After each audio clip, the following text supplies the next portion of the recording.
Hello and welcome to episode 17 of the Leicester Kitchen show. Today we are talking about that winter arc that you are potentially going to be starting right now. We are close to that back to school time, and for a lot of people, that means, right, summer's out the way with, let's get going, let's lock in. And we're going to talk about that today, how we can use that energy, that motivation to help us, but also at the same time, how to recognize the flaws in that mindset and also make sure that when we do hit that back to school fitness trend, when we do hit that back to school diet, we don't just get a good few weeks and then jack it in and then end up heavier by Christmas. We actually keep the results we've got. We build something to stay, something that we can actually keep and make good progress with long term, and actually really change who you are, not just what you wear. And that's what we're going to talk about today. So big episode that we're talking about right now. So first of all, that waiting trap. So let's talk about that. So we are in what's it, just end of August. My daughter starts nursery in middle of next week, so we're kind of getting to that point, and I know kids kind of go back to school. So realistically, we're say 10 days away from getting back to the normal routine.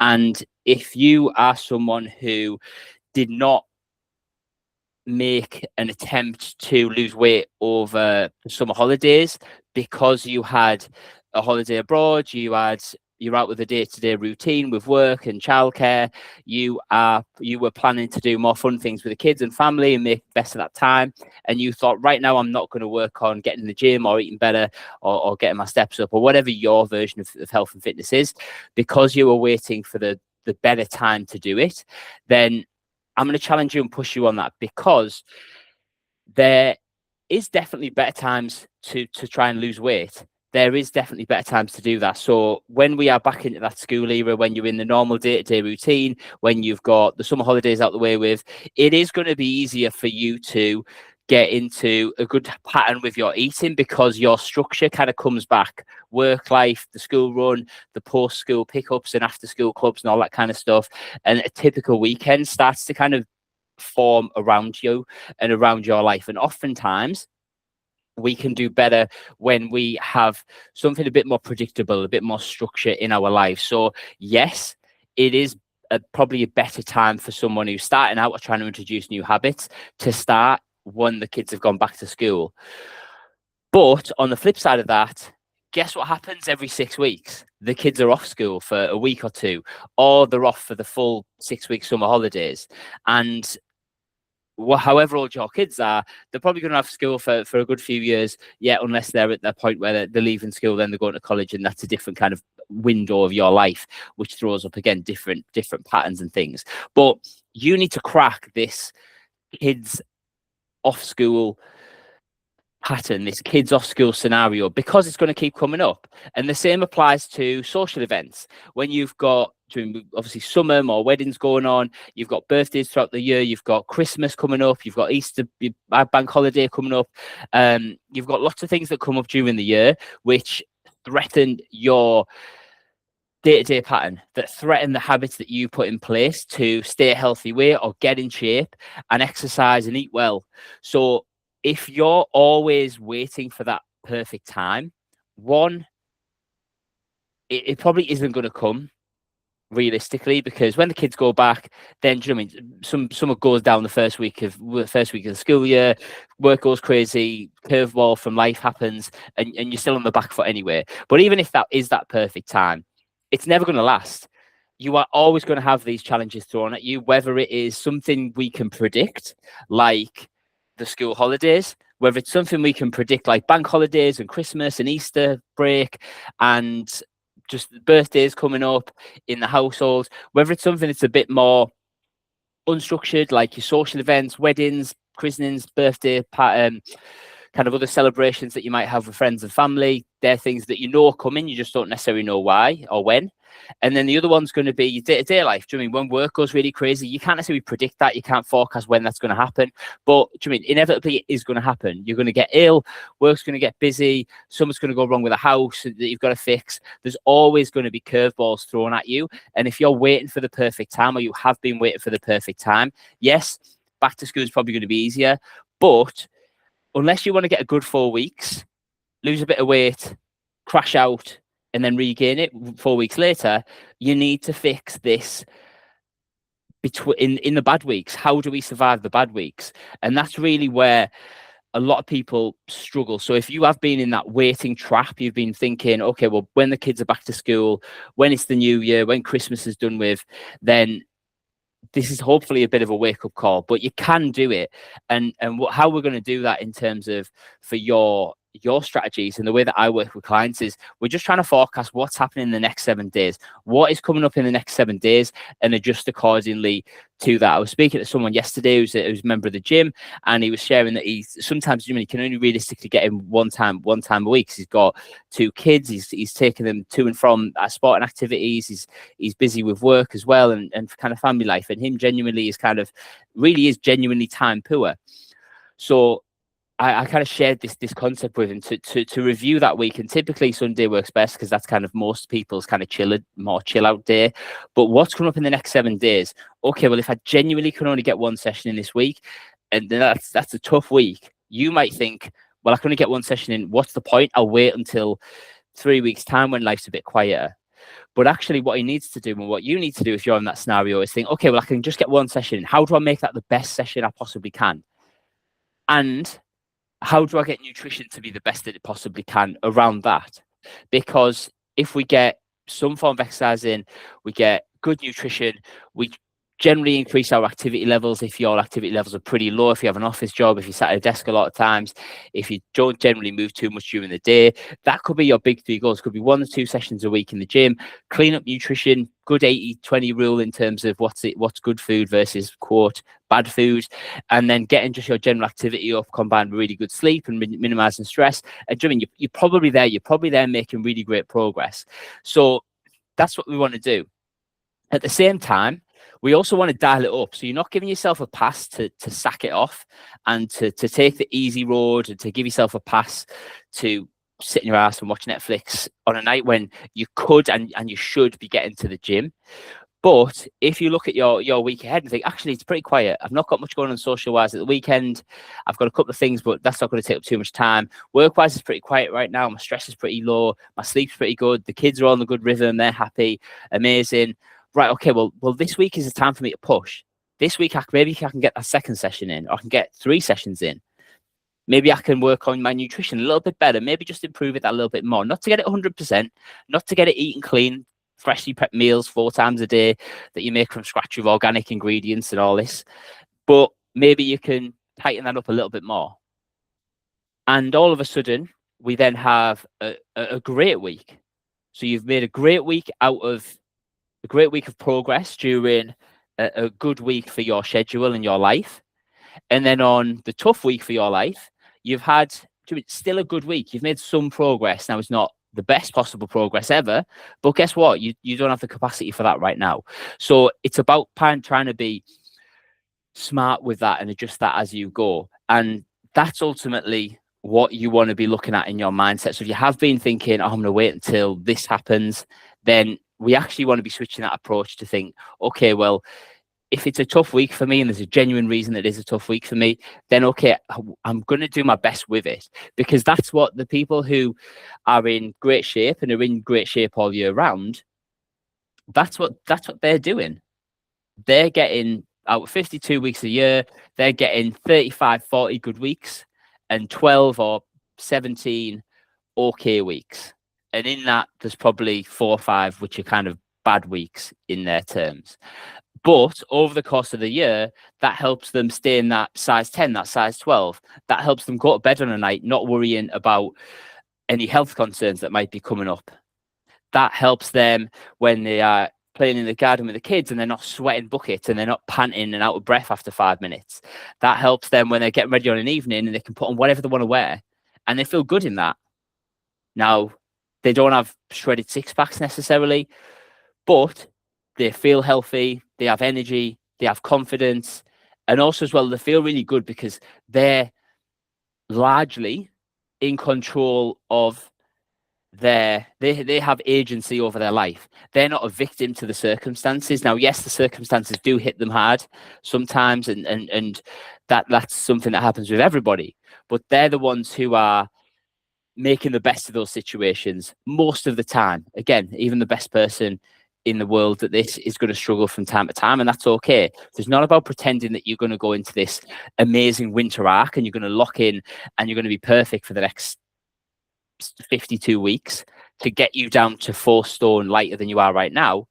But it might mean that for the next 4 weeks, you do amazingly because back to school and it's a bit quieter. Then you have a couple of weeks where social kicks off. So then you kind of maintain for a couple of weeks. And that's great after, say, a 4-week sprint almost of fat loss. Then you've got a quiet couple of weeks again. So you get back on it. You get in a good rhythm. You make some more progress, a few more pounds down. Then you get 3 weeks where life's crazy, work goes mental, kids are ill, you've got school stress going on, whatever it might be. So you maintain, then you get another 1 week, and it's just up and down all the time. But it's about being okay with that and appreciating that it's not always going to be plain sailing, and it's never, ever, ever going to be. There's always going to be circumstances that maybe you can forecast, such as the school holidays, but there's also going to be circumstances that you can't forecast. You getting ill, you sleeping terrible, work going crazy, family member getting ill. Like, these are things that you can't control that are going to happen at some point. And unless you want to be yo-yoing on the scales all the time, unless you want to be stopping and starting all the time, unless you want to be in this all and nothing mindset all the time, then you need to get a handle on that. And that's what's going to make the difference. And that's what's going to mean that you lose weight and keep it off, and you feel amazing and confident and healthy and happy and have loads of energy and feel great. That's where it comes from. Another one talking about this is looking into a little bit deeper, and maybe a little bit one for you to think about is how secure or insecure you may be in yourself. And when we are losing weight, or when and for myself as well, I mean, I would probably, society would look at me and say I'm in good shape. I mean, I don't have a shredded 6-pack. I'm not the strongest in the gym. I'm not the biggest in the gym. I'm not the fittest in the gym. But I'm in pretty good shape, considering I've got a business and 2 young kids and a wife, and I've got, I've just got an everyday life like you have. But I'm in probably good shape. But during that time for me, sometimes it is a case of maintenance. Sometimes I am only getting in twice a week in the gym to work out myself, because clients are going really busy, business is busy, family life's busy, we've got loads of social stuff going on, whatever it may be. So in those weeks, if I am insecure, and if you are insecure, if you listen to this are feeling insecure about yourself, you often can't handle the fact that the scales don't move, or you can't handle that you were doing 4 sessions a week and now you're back to 1 or 2, or you can't handle that you gain a couple of pounds after going out on a Saturday night to have a few drinks and go to a gig, or to go out for celebrate a birthday, a meal. You can't handle that because there is a level of insecurity to your mindset. And when we are insecure, weight loss can help us to feel more secure, because we see we see numbers go down on the scales, we hit our calorie target, we hit our workout target, whatever it may be, and that is something that builds our self-worth, and something we can point to say, I'm doing great because look at this. But at the same time, if we don't have genuine deep security in ourselves, when those aren't the case, when the scales aren't moving, or when they go up after that social weekend, or just because life's happened, or we've not been able to get in the gym, if we're really insecure, that's when we really struggle. And that's when people often throw in the towel. They kind of get overwhelmed because they're not, it almost like shines a light on the fact that the fear that they are not enough. And this is getting obviously quite deep in terms of how we view ourselves and our beliefs. But I think that is really what's driving it, because a lot of times people want to lose weight, and very rarely people want to lose weight because of the health benefits to that. Now, there are some people who do genuinely have those health drivers because they've probably had a health scare, or they know that it runs in the family, or they're getting up to that time of life when health is starting to show as a weakness for them. But generally, the people I speak to, most of the time, if you're in late 30s, 40s, maybe even early 50s, you might say health, but a lot of the times it does boil down to how we feel about ourselves. And as people get older, the late 30s, 40s, 50s, I found that it's a lot less down to how we look and how we see ourselves visually, but it's how we feel about ourselves in terms of our confidence and our pride, our ability to stick to it. And especially if we've had many, many years of ups and downs and serial dieting and yo-yo dieting and stop-start routines, then that's really a strong driver. So we also want to look at how our level of security or level of insecurity is affecting our ability to stick to a plan. Because if I'm really, really insecure, if I lose £2 this week, everything's golden. I'm great. If I'm really, really insecure and I lose another £2 the next 2 weeks, amazing. I can put it on Facebook. I can feel great. I can celebrate in front of people at my slimming group or whatever it may be. Then the next week, I don't gain anything. Oh, now I'm getting a bit nervous. Now I'm starting to doubt myself. Now I'm starting to think, how is this reflecting on me? And maybe not necessarily to how other people view me, but it's shining a light on how I feel about myself. Oh, you're lazy. You're not motivated enough. You're not disciplined enough. You're not trying hard enough. Why are you eating that? You know better. This internal monologue that's going along can really have a big impact. And the next week, when I gain a pound, because I've ate a bit more rubbish, because I've been feeling low, when I've skipped a couple of gym sessions because I'm feeling low and I've got no energy because I've probably started eating worse, now I gain a pound. Oh, now I'm really in the spotlight. Now I'm really feeling insecure. And now I've lost that validation of seeing £2 drop on that scales for a couple of weeks. Now, there's things we can do to work on that. And that's something that I do work on with clients, because that is so important. Because if we don't get our beliefs and our self-view and our identity and our self-worth fixed, and I do use the word fixed because I think for a lot of people, myself included, when I was kind of a new dad, that was something I really, really struggled with. If I couldn't get in, I was comparing myself to the time when I was training 5 days a week and I had no kids. And looking back, I had no life was easy back then. Now I've got 2 young kids and a business that I'm trying to build and a home with responsibilities. Now life's very different for me. For me, if I'm setting myself up against 25-year-old Lester who's got time to burn, pretty much not much stress relative to what I do now, arguably, and also a desire to be in the gym 5 days a week and to do that meal prep Sunday. If I've got that comparison to myself and I'm feeling insecure about myself, then I'm going to lose and I'm going to feel really bad. And that's when I'm going to check out and I'm going to crash out and I'm going to give up 4 weeks in, which is what you might have done maybe 2 or 3 times this year already, and maybe 10 times over the last decade. What we need to do is fix that internal monologue of how we speak to ourselves. That ties into how well we can stick to things. That ties into how well we can continue on a journey when we're hitting maintenance periods, or we're gaining a little bit of weight because we've got loads of social going on, or because we've got injuries, or because we're sleeping terrible, or because work's gone crazy, or whatever the reason. And also that helps us to actually thinking about when we get to that result and we get those results and we get to that size 10 or size 12 or whatever your goal is, when you get there, you actually feel good about yourself, because there are many, many people who achieve things and they don't feel good about them because they've kind of beat themselves to it. They've beat themselves up along the way, all the way, and it's been a punishment of a journey to get there.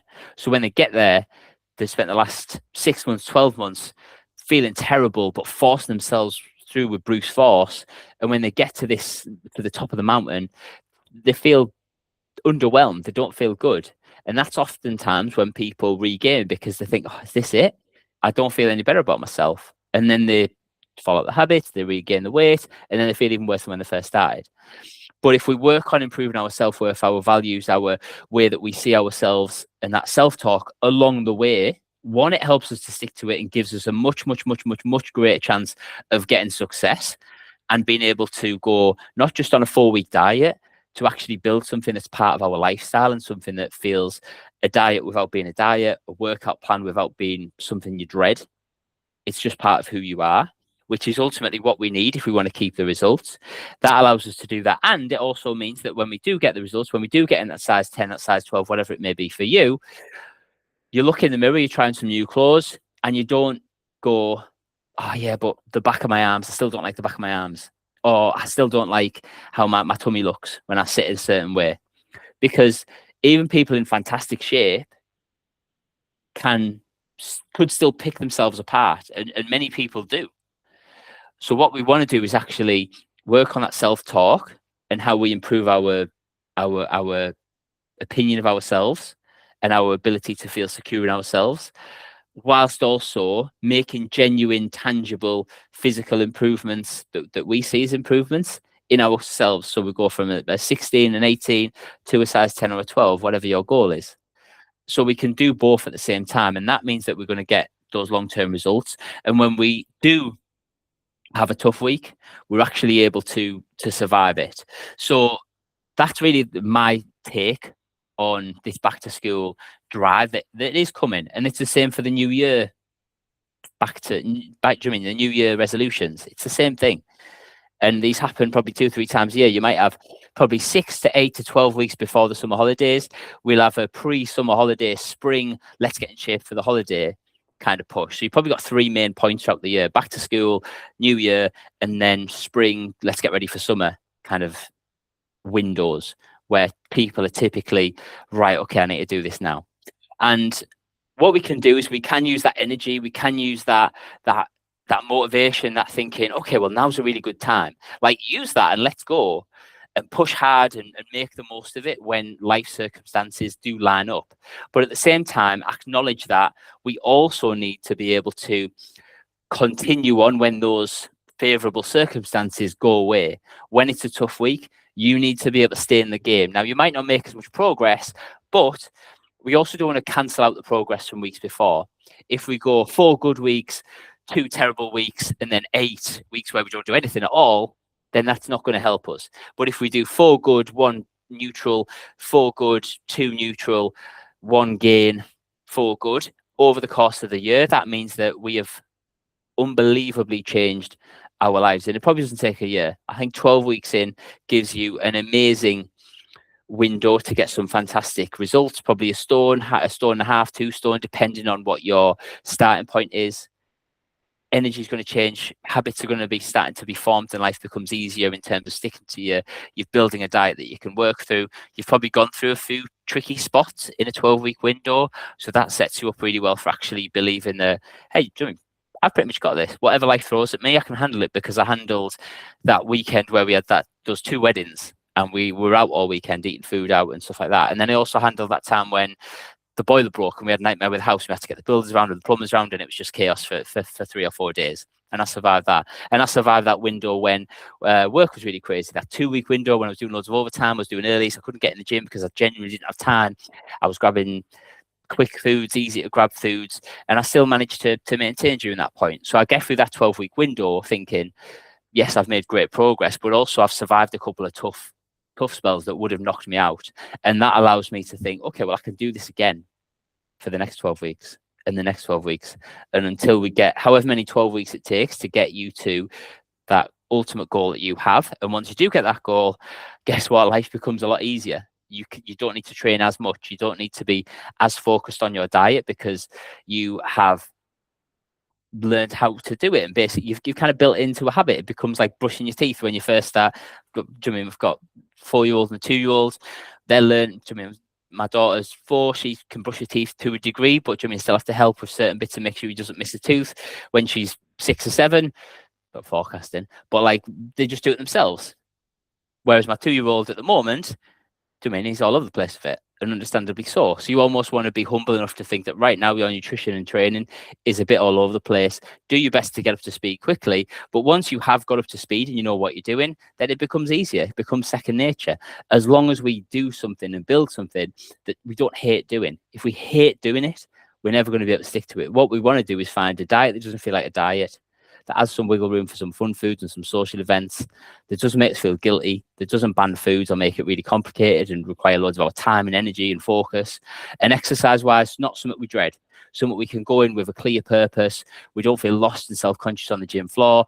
We see progress. We're tracking our performance in the gym, and we can get some positive feedback from getting stronger on our squats or deadlifts or whatever it may be, or our 5K time.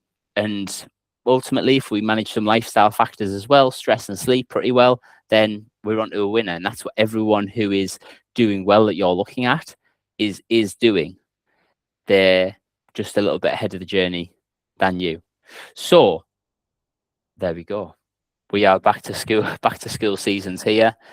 If you are struggling, if you listen to this thinking, yeah, great, but I've tried everything before, I don't really know what to do. I do like the idea of a diet that doesn't feel like a diet. I do like the idea of workouts that I don't hate and take up all my spare time. Then the best step, request a free copy of my book. So it's Fat Loss for the Real World.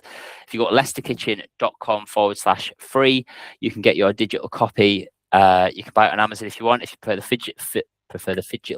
if you prefer the physical copy, you can buy it on Amazon, or you can get the free digital copy sent straight to your email. Enter your info, the AI Magical, send it to you, and you will be good to go. It's got really good strategies in there to help you understand how to build something you can stick to long term, that doesn't feel like a lot of hard work, and that fits around busy life, busy career, busy family, busy social events, that kind of stuff. And also is quite simple, is quite guilt-free, isn't really restrictive, doesn't mean you have to chuck out all the chocolate that's in the cupboard right now, just means you don't have, you can't have 5 massive bars of dairy milk a day, basically. So yeah, get the book. If you enjoyed the episode, send it to someone who needs to hear it. Make sure you subscribe, make sure you like, drop a comment. That would be really, really appreciated. And let me know how you are doing. If you listen to this and you are starting your winter arc, if you're going to get on it and lock in once the kids are back to school, drop me a message. Let me know. It'd be cool to hear people's journeys with that. I know the gym's going to be getting busier, and definitely a time of year where people are feeling like, right, okay, like, we're feeling crap after summer, let's get on it. So this would be let me know. It'd be cool to hear your journey and your story. Any questions, let me know, and I will see you on the next episode. Thank you very much. Thank you. Bye.